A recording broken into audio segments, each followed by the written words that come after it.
Hello दोस्तों, स्वागत है फिर से एक नई वीडियो और नए टॉपिक के साथ। और आज का जो टॉपिक रहेगा आपके लिए बहुत ही इंपॉर्टेंट हो सकता है। फ्रेंड्स, चलिए हम लोग समझाते हैं किस टॉपिक की बात कर रहे हैं। चलो आप लोग देखिए। तो फ्रेंड्स, एक आप लोग वर्ग कितने प्रकार की होती है। तो फ्रेंड्स, अभी तक आप लोग वर्ग जानते हो कि नॉर्मली ये सेवा या किसी बिल्डिंग को वर्ग कहते हैं, मैंने भी बताया आपको फ्रेंड्स।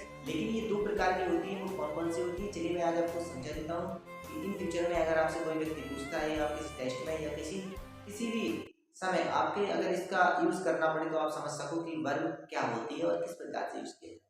तो फ्रेंड्स, आपको मैं बता दूं कि वर्ग दो प्रकार की होती है। एक तो होता है ऑक्सिलरी वर्ग, ठीक है ना। सामान्यतः ये 12 रूल्स के अंतर्गत आते हैं, जैसे आप जानते हो प्रेजेंट के 4, पास्ट के 4 और फ्यूचर के 4। तो ये ऑक्सिलरी वर्ग के अंतर्गत आ जाता है। फ्रेंड, दूसरा होता है मॉडल ऑक्सिलरी वर्ग, जो कि मॉडल्स के अंतर्गत आता है। तो आपको बता दें कि इसका किस प्रकार से यूज करना है। जैसे कि मैंने सेंटेंस यहाँ लिख दिया है, रोहन खाना पका रहा है, Rohan is cooking the food. अगर मैं आपसे पूछूं फिर आप बताइए कि ये सेंटेंस किस वर्ग के अंतर्गत आ रहा है, ठीक है ना। तो ये ऑक्सिलरी वर्ब के अंतर्गत आ रहा है, ठीक है ना। अगर मैं यहाँ पर लिख दूं मैं यह कार्य कर सकता हूँ, ठीक है ना, मैं यह कार्य कर सकता हूँ, तो I can do this work. तो ये बात करी जाए तो हम ये मॉडल ऑक्सिलरी वर्ब के अंतर्गत है। इसमें भी आपको पता होना चाहिए 12।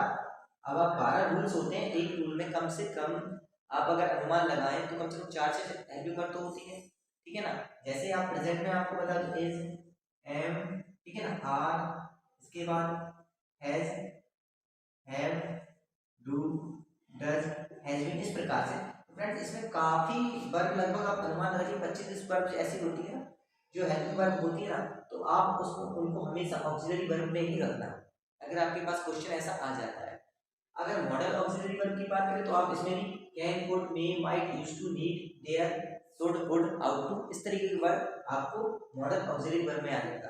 मैं इसका यूज करना भी आपको बता देता हूँ। जैसे कैन का वर्तमान में हमेशा वर्तमान में यूज होता है, I can do this work.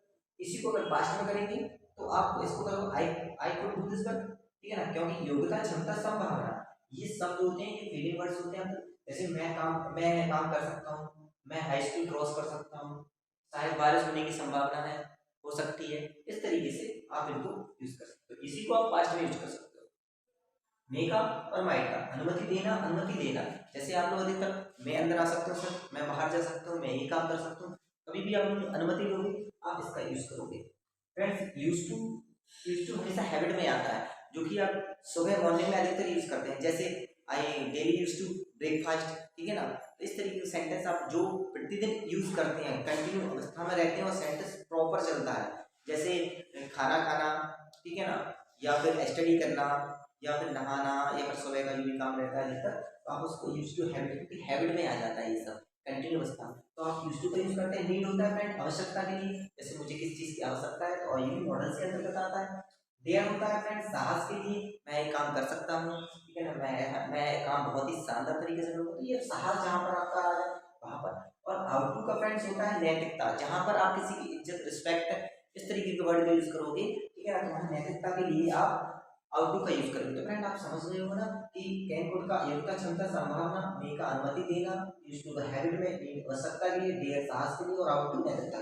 इसमें और भी होते हैं बट मैंने इतना ही आपको समझा दिया है क्योंकि वो काफी इजी होते हैं, जो आपको अधिकतर देखने को नहीं मिलेगा, कभी कभार मिलेगा। मैंने वही चीज बताई जो आपको डेली देखने को मिलेगा, वो आप आसानी पूर्वक सीख जाओगे। जैसे सुडमुट का आप लोग अधिकतर देखते हो, इसलिए मैंने एक ही उसमें का नहीं लिखा हुआ है। अगर वो भी लिख दो सुडमुट का, संभावना वाले जो वर्ड हो जाते हैं उसमें भी, ठीक है ना, फोर्सफुली वाले वर्ड, तो उसमें आपको यूज कर सकते हैं। तो फ्रेंड्स, आशा करता हूँ कि आपको मॉडल ऑक्सिलरी और ऑक्सिलरी वर्ब दोनों समझ में अच्छे से आ गए होंगे।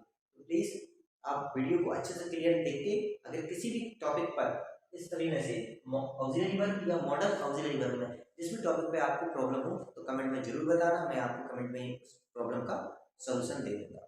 तब तक के लिए फ्रेंड्स, जय हिंद, जय भारत।